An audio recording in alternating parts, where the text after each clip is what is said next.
नमस्कार बच्चों, advance GS academy के यूट्यूब चैनल पर एक बार आपका फिर से स्वागत है।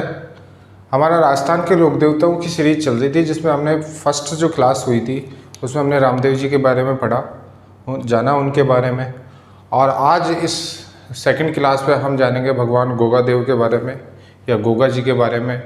उनके माता पिता कौन थे, उनकी बचपन की शिक्षा कहाँ से ग्रहण हुई, उन्होंने अवतार कैसे लिया, किसके अवतारी थे वे, उनके माता पिता कौन थे, उनके गुरु कौन थे और उनके प्रमुख स्थल राजस्थान में कहाँ कहाँ अवस्थित हैं, उनके बारे में देखेंगे। देखिए बच्चों, मैंने पहली क्लास में आपको बोला था कि सबसे पहले राजस्थान के लोक देवताओं में हम पंच पीरों को कंप्लीट करेंगे। और पंच पीरों में सबसे जो पुराना नाम है या सबसे पहले जो लोक देवताओं का नाम आता है वो गोगा जी का ही आता है। हालांकि हमने रामदेव जी से शुरुआत करी, लेकिन भगवान गोगा देव जी है वह सबसे पहले अवतार लिए, सबसे पहले लोक देवता के रूप में पूजे गए। उनका जन्म 1003 विक्रमी संवत में हुआ। और 2 लाइनें हैं जो राजस्थान के पंचपीरों के बारे में कही गई है, वह कुछ इस प्रकार है कि पाबू जी, हड़बू जी, रामदेव जी, मांग लिया जी मेहा, पांचों पीर पधारजो, गोगा जी जेहा। देखिए बच्चों, पीर उन्हें कहा गया जिन्हें मुसलमान संप्रदाय के और हिंदू संप्रदाय के दोनों ही लोग पूजते हैं, उन्हें पीर कहा गया। और इन पंच पीरों को हमने इसलिए एक साथ पढ़ा क्योंकि इनको मुसलमान और हिंदू संप्रदाय के दोनों ही लोग बड़े ही सेवा भाव से इन पूजे जाते हैं। और जो ये पंच पीर है वह राजस्थान के प्रसिद्ध लोक देवताओं में आते हैं, इसलिए हम पहले राजस्थान के लोक देवताओं के बारे में देखेंगे। तो चलिए बच्चों, स्टार्ट करते हैं गोगा जी के बारे में।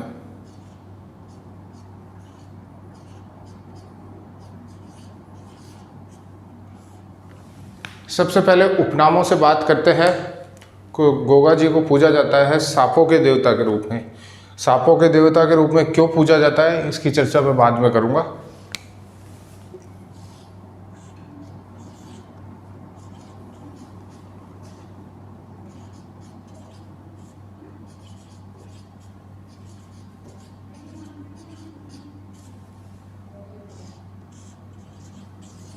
दूसरा, इनको कहा गया जाहर पीर।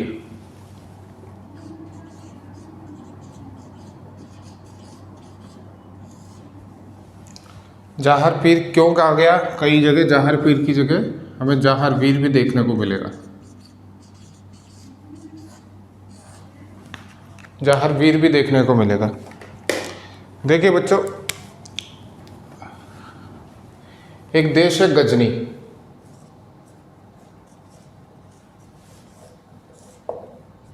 गजनी का जो शासक था वह था महमूद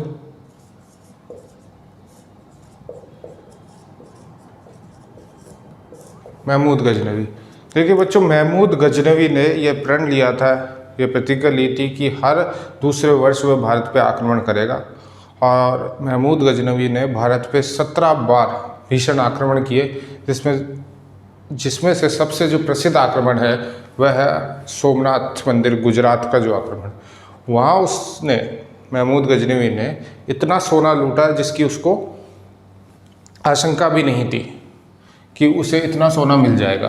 तो महमूद गजनवी जो थे वह गोगा जी के समकालीन थे। महमूद गजनवी का जब गोगा जी से युद्ध हुआ, महमूद गजनवी का जब गोगा जी से युद्ध हुआ तो गोगा जी की रण पारंगतता को, गोगा जी की रण कौशल को, रण पारंगतता को देखते हुए महमूद गजनवी ने गोगा जी को जाहर वीर या फिर जाहर पीर कह के बुलाया। जाहर पीर का मतलब है, पीर का हिंदू संप्रदाय में पीर का मतलब देखें तो होता है देवता, और जाहर का मतलब होता है जिंदा।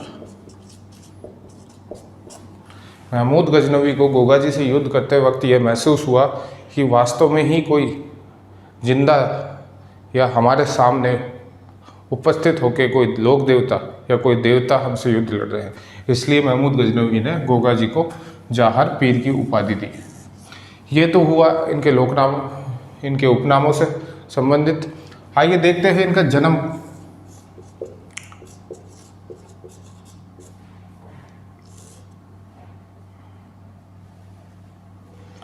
देखिए बच्चों, जन्म हुआ 946 ईस्वी, 946 ईस्वी।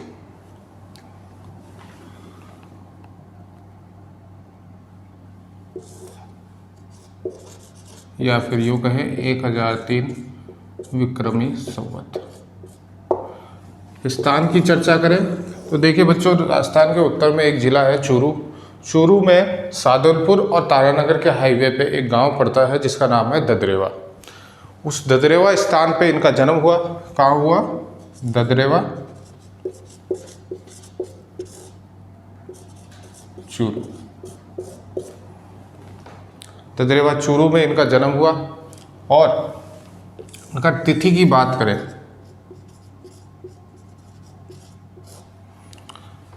तो जन्माष्टमी के एक दिन बाद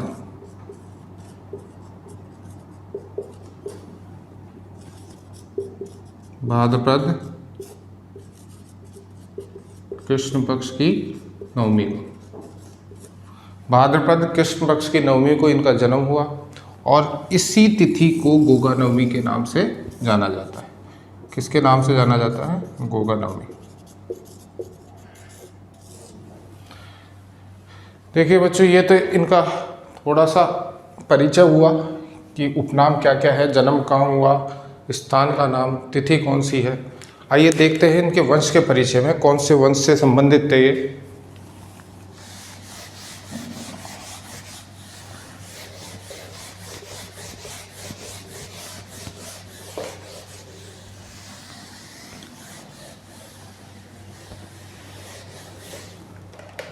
देखिए बच्चों, जो ददरेवा है,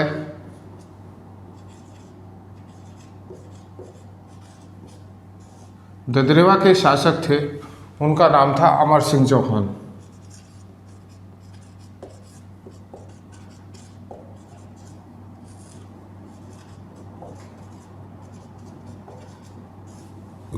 ददरेवा के जो शासक थे अमर सिंह चौहान। कई जगह इनका नाम उमर सिंह चौहान भी देखने को मिलता है।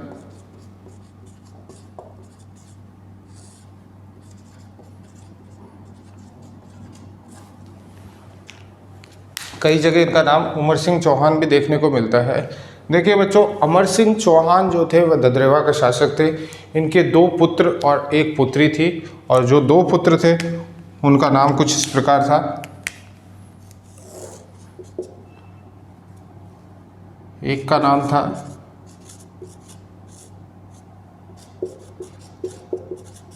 जेवर सिंह चौहान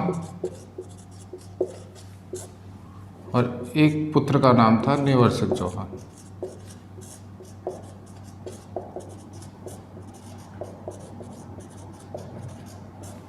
और जो पुत्री थी उनका नाम था छबील दे। जो पुत्री थी उनका नाम था छबील दे। देखिए बच्चों, जेवर सिंह चौहान जो थे वह बड़े पुत्र थे उमर सिंह चौहान के, और नेवर सिंह चौहान छोटे पुत्र थे। जब वे वृद्धावस्था में पहुंच गए, अमर सिंह चौहान जब वृद्धावस्था में पहुंच गए तो इन्होंने अपना शासन जेवर सिंह चौहान और नेवर सिंह चौहान को सौंप दिया। उसके अंतर्गत, शासन के अंतर्गत जेवर सिंह चौहान को जो शासन दिया वह दिया ददरेवा का, और नेवर सिंह चौहान को दिया सांबर का। हालांकि जब सांबर पे आक्रमण हुआ दिल्ली सल्तनत का, तो इन्होंने वापस ही ददरेवा में जाके जेवर सिंह चौहान के यहाँ शरण ली। देखिए बच्चों, विवाह की बात करें तो नेवर सिंह चौहान और जेवर सिंह चौहान दोनों का विवाह 2 सगी बहनों के साथ किया गया। और उन सगी बहनों का नाम कुछ इस प्रकार था। जेवर सिंह का विवाह हुआ बाछलदे के साथ में, और नेवर सिंह का विवाह हुआ काछलदे के साथ में। ये दोनों ही जुड़वा बहनें थी।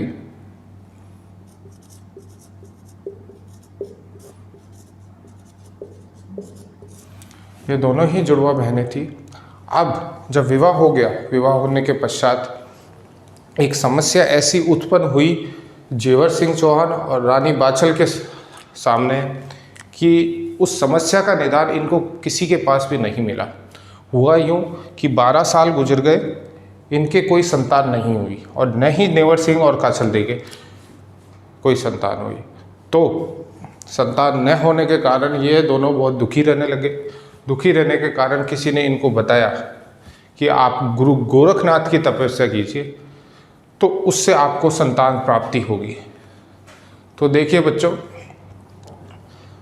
गुरु गोरखनाथ की बादशाह रानी बादशाह ने गुरु गोरखनाथ की 12 साल तक तपस्या की। कितने साल तक? 12 साल।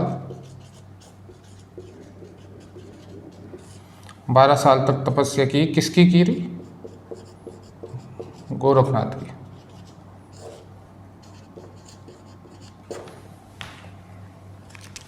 गुरु गोरखनाथ की 12 साल तक रानी बादशाह ने तपस्या करी, लेकिन जब तपस्या पूर्ण हो गई और यह अपना फल मांगने गई या वरदान मांगने गई गोरखनाथ के पास, तो गोरखनाथ ने कहा कि बादशाह तुम कल आना और कल मैं तुमको वरदान दूंगा। यही बात इसकी छोटी बहन या इसकी जुड़वा बहन काछल देव को पता लगी और काछल देव ने छल कपट से मौके का फ़ायदा उठाते हुए जो समान इनकी जो जुड़वा बहनें थी, जो तो इनकी शक्ल भी एक जैसी थी, तो काछल देव ने छल कपट से मौके का फ़ायदा उठाते हुए गुरु गोरखनाथ के पास गई और गुरु गोरखनाथ से वे वरदान ले लिया। और गुरु गोरखनाथ से वरदान लेने के बाद में इनके 2 पुत्र प्राप्त हुए। लेकिन जब छल कपट का गुरु गोरखनाथ को पता लगा, दूसरे दिन जब बादशाह देव से आशीर्वाद लेने गई, तो उन्होंने एक श्राप दिया काछल देव को कि इनके जो पुत्र होंगे, काछल देव के जो पुत्र होंगे, वह हमेशा छल और कपटी होंगे। और इनके जो 2 पुत्र हुए उनका नाम था अर्जुन और सुरजन। यह उन्होंने श्राप दिया। दूसरे दिन बादशाह देव गई और इनको आशीर्वाद दिया गया। बादशाह देव को एक फल दिया गया गुरु गोरखनाथ के द्वारा, इसका नाम है गूगल का फल। और ये जो गूगल का फल दिया गया था, यह दिया गया था भगवान भोले शंकर के आशीर्वाद से गुरु गोरखनाथ ने, और भोले शंकर के आशीर्वाद से और गुरु गोरखनाथ के वरदान से जेवर सिंह चौहान और बादशाह देव के घर में एक यशस्वी पुत्र अवतार लिए। एक यशस्वी पुत्र का जन्म हुआ जिनका नाम ही था गोगा जी। और जो इनके पुत्र हुए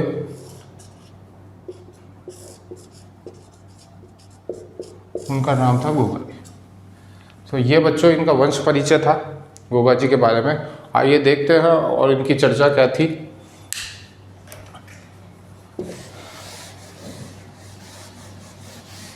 देखिए बच्चों, धीरे धीरे जब गोगा जी बड़े होने लगे तो उन्हें गुरु की आवश्यकता पड़ी शिक्षा लेने के लिए। तो जिनके आशीर्वाद से इनका जन्म हुआ था उन्हीं को ही इन्होंने गुरु बना लिया। तो इनके गुरु कौन हुए? गोरखनाथ जी।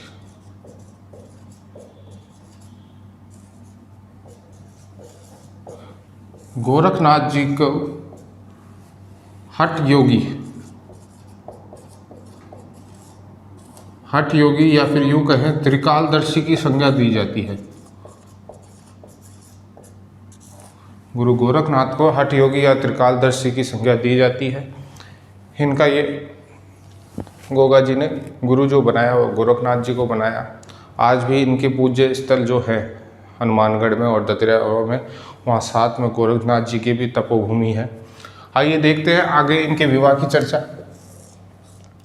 देखिए बच्चों, इनका विवाह, गोगा जी का जो विवाह तय हुआ वह राठौड़ राजकुमारी या फिर यूँ कहे हमारे लोक देवता, प्रसिद्ध राठौड़ लोक देवता पाबू जी की भतीजी से तय हुआ, जिनका नाम था कैलमदे। ये कई जगह हम इनका नाम जो देखने को मिलता है वो कैलंडे भी देखने को मिलता है। ये जो थी ये पाबू जी की भतीजी थी, पाबू जी राठौड़।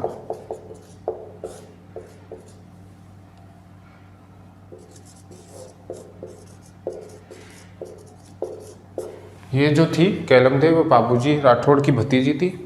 देखिए बच्चों, इससे भी एक संबंधित वाक्य है। वो वाक्य कुछ इस प्रकार है कि जैसे ही बाबूजी और कैलमदेव का विवाह तय हुआ, तो विवाह से कुछ दिन पूर्व जो कैलमदेव था उनको सर्प ने डस लिया और सर्प डस से इनकी मृत्यु हो गई। जब बाबूजी को गोगा जी को ये पता लगा कि सर्प डस से इनकी मृत्यु हो गई, तो गोगा जी गुस्से में आकर एक कढ़ाई रखते हैं लकड़ियों के ऊपर, जलती लकड़ियों के ऊपर, और मंत्र पढ़ने की शुरुआत करते हैं। और धीरे धीरे ही उसमें आसपास के नाग या सर्प आके मरने लगते हैं। जब इस वाक्य को नाग देवता ने देखा तो उस कढ़ाई से ही नाग देवता अवतरित हुए और नाग देवता ने गोगा जी से क्षमा मांगी और उनकी जो पत्नी थी कैलमदेव, उनका जो विष है उसको ख़त्म करके उनको जिंदा किया और गोगा जी को वरदान दिया कि आने वाले समय में आप सांपों के देवता के रूप में पूजे जाएंगे। तो गोगा जी को किसके नाम से पूजा जाता है? सांपों के देवता।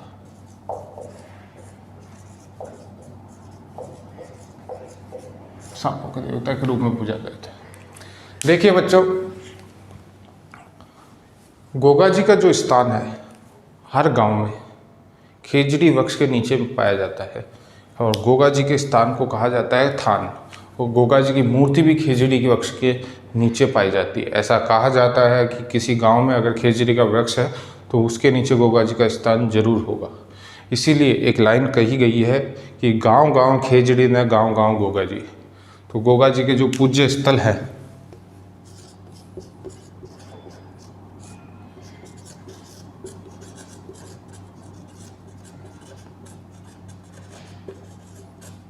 उन्हें कहा जाता है थान। और ये जो थान होते हैं ये खेजड़ी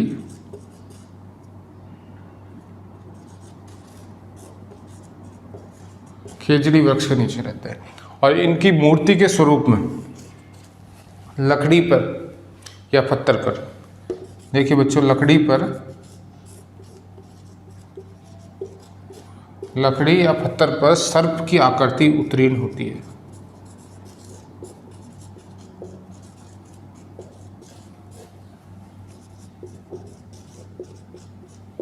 सर्प की आकृति उत्कीर्ण होती है और इनके जो प्रमुख स्थल है वह खेजड़ी वृक्ष के नीचे होते हैं जिन्हें थान कहा जाता है। आइए देखते हैं और कुछ गोगा जी से संबंधित बातें। देखिए बच्चों, बरसात मानसून के बाद में पहली फसल पर किसान लोग अपने हल और हाली को गोगा जी की या गोगा जी के नाम की राखी या जिसे गोगा राखड़ी कहा जाता है वह बांधते हैं। गोगा राखड़ी जो बांधने का कारण है वह दो है, जिसमें पहला तो यह है कि फसल जो कि बरसात के बाद में होने वाली है तो सांपों की वजह से या सर्पों की वजह से उनके बैलों को या हल को या हाली को कोई नुकसान न पहुँचे और दूसरी फसल में इजाफा हो। एक आशीर्वाद के तौर पे वर्षा ऋतु के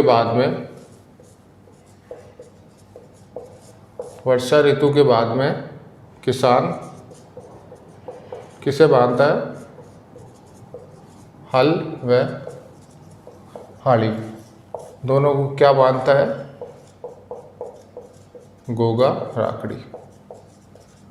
ये गोगा जी के नाम का एक धागा होता है जिसे बांधा जाता है। और आगे की तरफ चलते हैं तो देखिए बच्चों, जो रक्षाबंधन है, रक्षाबंधन को बांधी हुई राखी गोगा नवमी को खोली जाती है। रक्षाबंधन को बांधी हुई राखी गोगा नवमी के दिन खोली जाती है। यह इसमें एक विशेष कथन है जिसके बारे में हमको जानना पड़ेगा कि रक्षाबंधन की जो राखी है, रक्षाबंधन पे जो राखी बांधी जाती है वह गोगा नवमी को खोली जाती है। आइए देखते हैं और कुछ बातें गोगा जी के बारे में।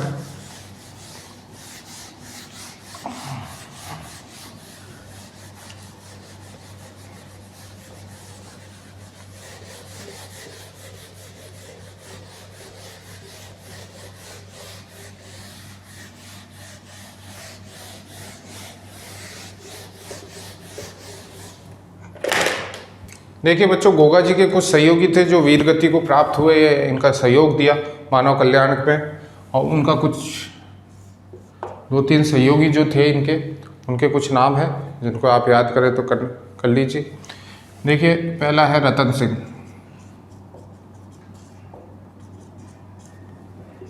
पहला है रतन सिंह। दूसरा है भज्जू सिंह। किसी परीक्षा में ये नाम तो पूछे नहीं गए, लेकिन सहयोगी के रूप में। तीसरा है नरसिंह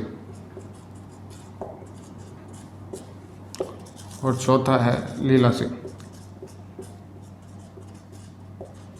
ये कुछ नाम हैं ये इनके सहयोगियों के। एक बात मैं आपको और बताना चाहूँगा। देखिए बच्चों, गोगा जी के परिवार में, गोगा जी के परिवार में ही या गोगा जी के वंश में ही एक शासक हुए जिनका नाम था मोटे राय। देखिए बच्चों, गोगा जी के वंश में एक शासक हुए जिनका नाम था मोटा राय। और मोटे राय के 4 पुत्र थे, 4 पुत्र थे। और यह घटना है उस वक्त की जब मारवाड़ पे आक्रमण किया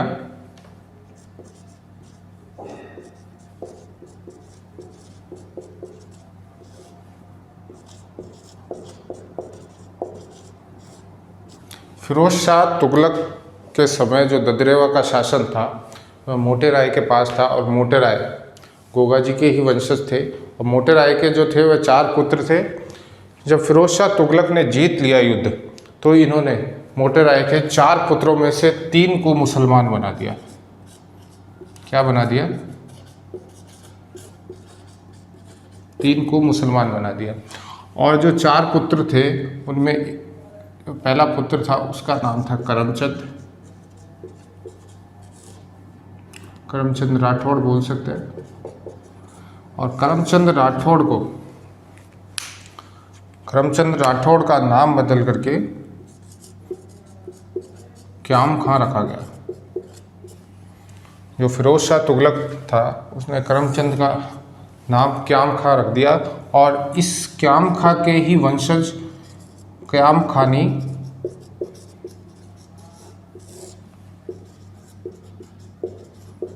मुसलमान कहलाए। यह थोड़ी सी एक बात थी जिसको मैं बताना ज़रूरी समझता हूँ कि देखिए बच्चों, गोगा जी के वंश में एक व्यक्ति हुए जिनका नाम था मोटे राय। मोटे राय के 4 पुत्र थे। 4 पुत्रों में से जो एक पुत्र थे उनका नाम था करमचंद राठौड़। देखिए, फिरोज शाह तुगलक का जब आक्रमण हुआ तो फिरोज शाह तुगलक ने मोटे राय के 4 पुत्रों में से 3 को मुसलमान बना दिया। और उनमें से एक पुत्र थे जो करमचंद। उन्हीं 3 पुत्रों में जिनको मुसलमान बनाया गया, उन्हीं 3 पुत्रों में जो एक पुत्र थे करमचंद राठौड़, उन करमचंद राठौड़ का नाम बदल के क्याम खां रखा गया। और क्याम खां के वंशज क्याम खानी मुसलमान कहलाए। ये तो थी एक अलग बात। आइए देखते हैं गोगा जी के बारे में। देखिए बच्चों, इनके पूजनीय जो स्थल है राजस्थान में उनके बारे में जानेंगे। कौन कौन से स्थल हैं पूजनीय? देखिए बच्चों, ऐसा कहा जाता है कि जब इनकी मृत्यु हुई, मृत्यु कहना उचित नहीं रहेगा लोक देवताओं के बारे में, क्योंकि ये मृत्यु के लिए नहीं पैदा हुए थे। इन्होंने अवतार लिया था एक विशेष उद्देश्य को पूरा करने के लिए, एक मानव कल्याण के उद्देश्य को पूरा करने के लिए। उसके बाद में या तो इन्होंने वीर गति को प्राप्त हुए हैं या फिर इन्होंने समाधि ली है। मृत्यु कहना मैं उचित नहीं समझता हूँ। देखिए बच्चों, 2 कारण हैं इनके मृत्यु के। पहला तो यह हो सकता है कि जिस हिसाब से इतिहासकारों ने बताया उस हिसाब से महमूद गजनवी के साथ युद्ध लड़ते हुए ये वीर गति को प्राप्त हुए।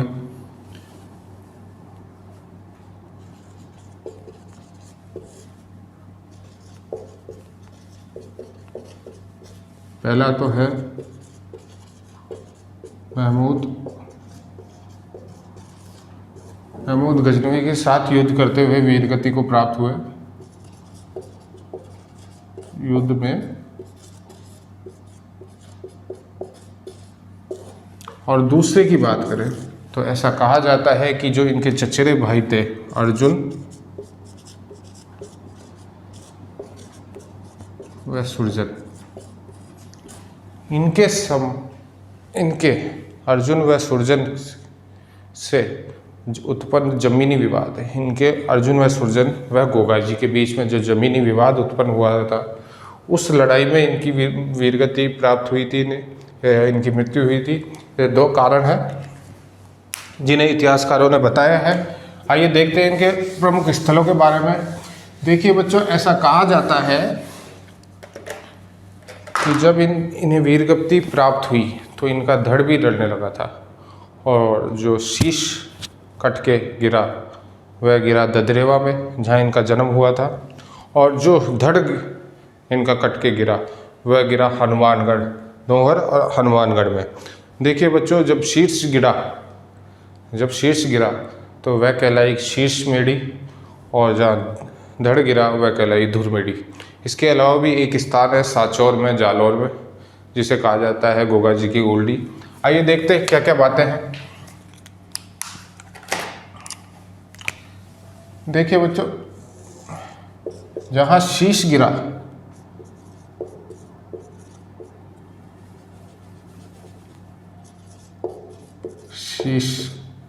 वह कहलाई शीर्ष मेढ़ी,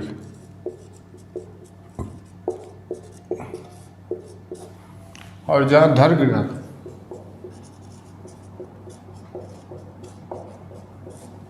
वह कहलाई धुर मेढ़ी। देखिए बच्चों, शीर्ष मेढ़ी है वह है ददरेवा चूरू में, और जो धुर मेढ़ी है वह है नौहर हनुमानगढ़ में।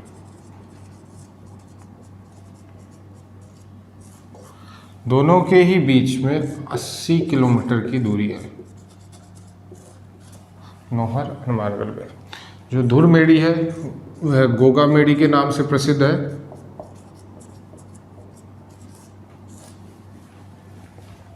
गोगा मेढ़ी के नाम से प्रसिद्ध है।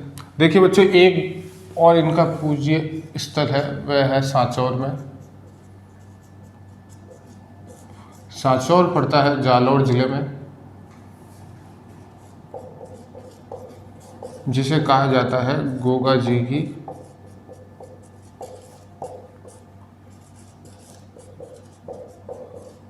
जिसे कहा जाता है गोगा जी की ओल्डी। बच्चों, एक बात रह गई थी गोगा जी के बारे में, इनकी घोड़ी के बारे में। जो ये घोड़ी है उसे कहा जाता है गोगा बप्पा। इनकी घोड़ी को कहा जाता है गोगा बप्पा, और वह नीले रंग की है।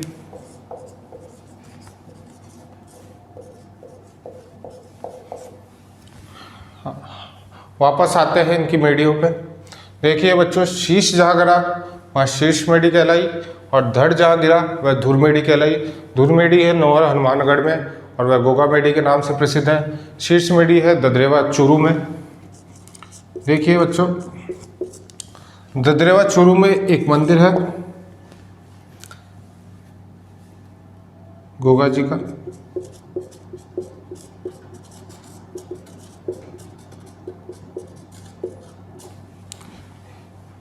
ददरेवा चूरू में जो गोगा जी का मंदिर है उसमें गोगा जी की मूर्ति लगी हुई है, और साथ में यह भी दर्शाया गया है कि गोरखनाथ से कैसे इनकी माँ बाछल ने आशीर्वाद प्राप्त किया था। दूसरा देखें तो यही गोरखनाथ की तपोभूमि है, जिसे अब कहा जाता है नौलखा बाग, और एक तालाब है इसका नाम है गोरख तालाब। कहा जाता है सर्प के दंशने के बाद में, सर्पदंश के बाद में अगर गोरख तालाब की मिट्टी का लेप लगाया जाता है तो उस सर्प के विष का प्रभाव खत्म हो जाता है। ये तो थी शीर्ष मेढ़ी।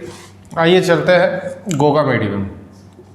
देखिए बच्चों, पहली बात तो ये, यहाँ के मंदिर का निर्माण किसने करवाया। देखिए बच्चों, फिरोज शाह तुगलक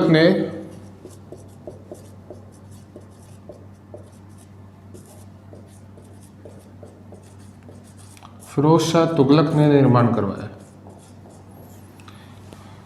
अब आपके मन में यह सवाल आ रहा होगा कि फिरोज शाह तुगलक ने इसका निर्माण क्यों करवाया। देखिए बच्चों, अभी हमने देखा था कि एक इनके वंशज थे जिनको फिरोज शाह तुगलक ने मुसलमान बनाया था, शायद उनके लिए ही ये निर्माण कराया गया हो, क्योंकि उनके आराध्य देव थे, उनके वंशज थे गोगा जी, शायद उनके लिए ही निर्माण कराया होगा।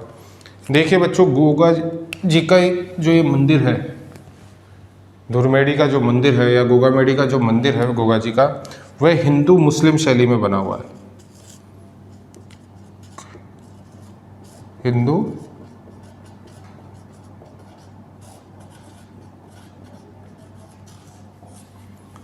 इसमें उस मंदिर के ऊपर तो मकबरे नुमा डिज़ाइन है, मकबरे नुमा आकृति है ऊपर की तरफ, और नीचे इनकी समाधि है जो हिंदू शैली को दर्शाती है, और जो ऊपर की आधे से ऊपर की जो शैली है वह मुस्लिम शैली है। देखिए बच्चों, इसके द्वार पे, गोगामेड़ी के द्वार पे बिस्मिल्लाह अंकित करा हुआ है।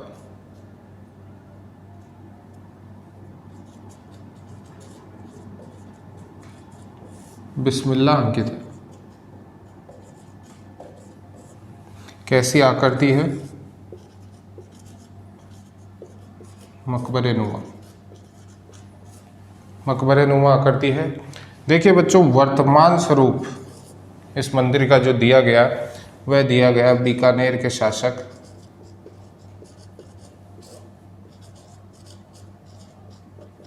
गंगा सिंह जी द्वारा।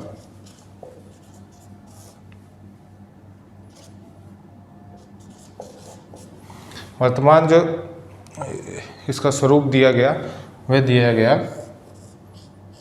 मैं लिख देता हूँ,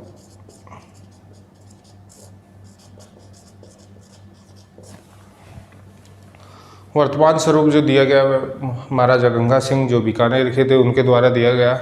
और कुछ बातें हैं। देखिए बच्चों,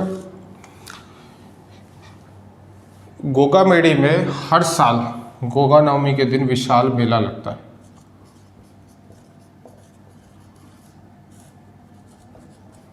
गोगा नवमी के दिन मेला। और इस मंदिर की एक खास बात यह है कि इस मंदिर में एक महीना मुस्लिम संप्रदाय के लोग पूजा करते हैं। एक महीना, यूँ कहे एक महीना जो पुजारी होता है वह मुस्लिम संप्रदाय का होता है,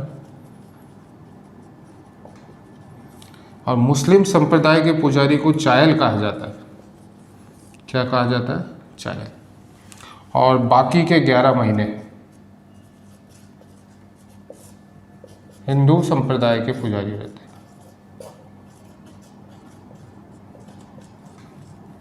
हिंदू संप्रदाय के पुजारी रहते हैं। देखिए बच्चों, ये अपना गोगा जी का जो मैटर था, है गोगा जी क्लास थी, ये पूरी हुई। एक बहुत ही प्रसिद्ध लोक देवता है, सबसे पुराने लोक देवता है, जैसा मैंने बताया आपको 1003 विक्रमी संवत में इनका जन्म हुआ था।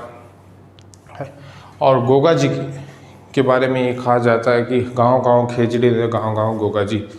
इसका मतलब यूँ है कि अगर हर गांव में खेजड़ी है तो वहाँ खेजड़ी वृक्ष के नीचे गोगा जी का थान जरूर होगा। एक बहुत ही प्रसिद्ध लोक देवता है। इनके गीत बहुत प्रचलित है।